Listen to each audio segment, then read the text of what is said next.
ना उन्होंने प्रधानमंत्री को नीच कहा था, उन्होंने सिर्फ यह कहा था उनकी नीच राजनीति।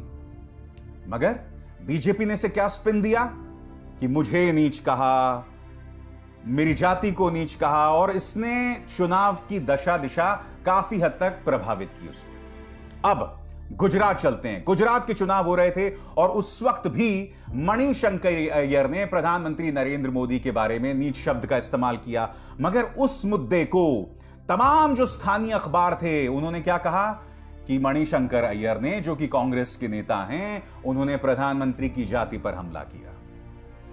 भारतीय जनता पार्टी को ममता बनर्जी की शक्ल में इस तरह से जवाब मिल रहा है, इस तरह से जवाब मिल रहा है दोस्तों।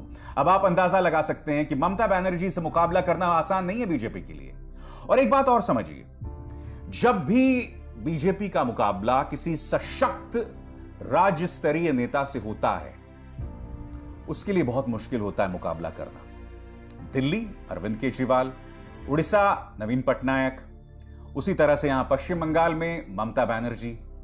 मैं जानता हूं कि उत्तर प्रदेश में उनका मुकाबला जो है अखिलेश यादव के साथ था, जो कि एक सशक्त राज्य स्तरीय नेता थे। मगर यह ना भूलें कि अखिलेश यादव के 5 सालों में 4 साल तो 4.5 लोग मुख्यमंत्री थे, और जो उन्होंने काम किया वो आखिरी साल में किया था, और जाहिर सी बात है उससे कोई असर नहीं पड़ा। ऊपर से उत्तर प्रदेश जो है वो अलग फितरत का राज्य है, वहां धार्मिक ध्रुवीकरण चलता है, इसी के चलते वहां बीजेपी को जीत मिली और वहां प्रधानमंत्री का जबरदस्त वर्चस्व है। यहां पर ममता बनर्जी की लोकप्रियता कायम है, और इसी से जुड़ा है मेरा दूसरा मुद्दा, लोकप्रियता कायम।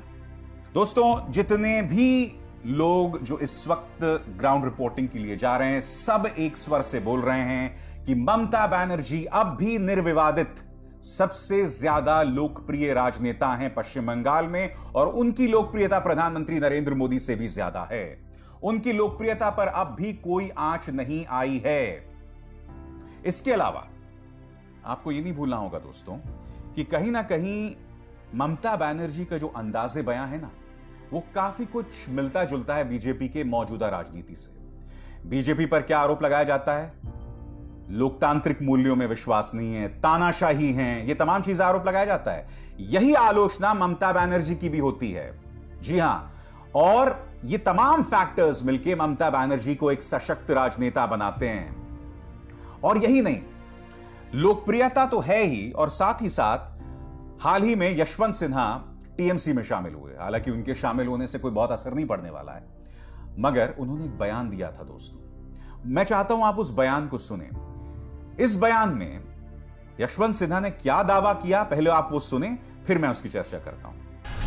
आज मैं आपको बताना चाहता हूं कि जब इंडियन एयरलाइंस का हवाई जहाज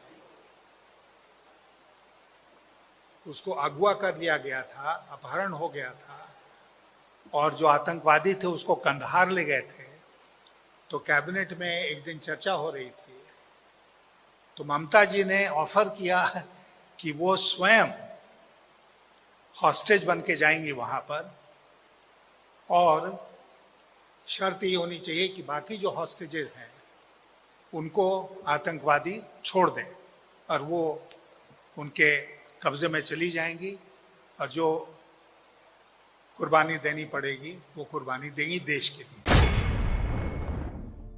यशवंत सिन्हा का दावा कि मंत्रिमंडल की बैठक में ममता बनर्जी ने कहा कि मैं खुद को सुपुर्द करने को तैयार हूं आतंकवादियों को, बदले में आप भारतीयों को ले आइए। अगर यह झूठ होता दोस्तों, तो अब तक बीजेपी ने इसे बहुत बड़ा मुद्दा बना दिया होता। यही नहीं, शांता कुमार जो उस वक्त वाजपेयी मंत्रिमंडल में शामिल थे, उनसे बात की थी हिंदू ने, और उन्होंने कहा कि मैं इस पर टिप्पणी नहीं करूंगा। आप बताइए, अगर ये बात झूठी होती तो क्या इस मुद्दे पर शांता कुमार ये कहते कि नहीं मैं चुप रहूंगा? बिल्कुल नहीं, वो कोई ना कोई बयान जरूर देते, और ये अपने आप में बतला रहा है कि वो बात सच्ची थी। और ये कहीं ना कहीं जोड़ता है, यानी कि चाहे देशभक्ति का मुद्दा हो, चाहे लोकप्रियता का मुद्दा हो, दोनों मुद्दों पर ममता बनर्जी जो है कड़ी चुनौती बीजेपी को दे रही हैं। यानी कि देशभक्ति के मुद्दे पर भी इस वक्त बीजेपी के पास जवाब नहीं है। और अब इससे जुड़ा है हमारा तीसरा पहलू, वो है मुस्लिम वोट। दोस्तों, जब ये चुनाव शुरू होने वाले थे तब लगातार कहा जा रहा था कि असदुद्दीन ओवैसी जो हैं वो नुकसान पहुंचा सकते हैं बीजेपी को। मैं आपको एक चीज बतलाता हूं, असदुद्दीन ओवैसी ने इस वक्त जब मैं आपसे बात कर रहा हूं अब तक किसी भी सीट के लिए टिकट का ऐलान नहीं किया, यानी कि किस सीट पर कौन चुनाव लड़ेगा। इससे पता चलता है कि असदुद्दीन ओवैसी को पश्चिम बंगाल कितनी गंभीरता से लेता है। यही नहीं, एक और संस्था है जिसका नाम है इंडियन सेक्युलर फ्रंट। यहां पर जो नेता हैं सिद्दीक, जो कि मुस्लिम नेता हैं, उनके बारे में कहा जाता है कि वो पश्चिम बंगाल के ओवैसी हैं।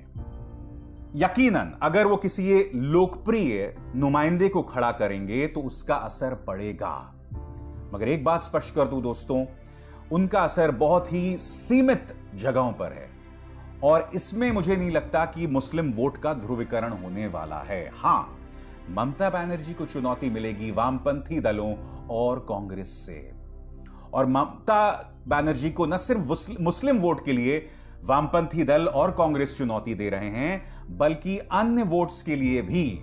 जी हां, ममता बनर्जी को अगर मुस्लिम वोट्स के लिए चुनौती मिल रही है तो ओवैसी से नहीं, आईएसएफ से नहीं, अगर थोड़ी बहुत चुनौती मिल रही है तो वो वामपंथी दलों और कांग्रेस के गठबंधन से मिल रही है। इसके अलावा उनका मुस्लिम वोट जो है वो नहीं टूट रहा है और अधिकतर मुसलमान जो हैं वो संभवतः वोट देंगे ममता बनर्जी को।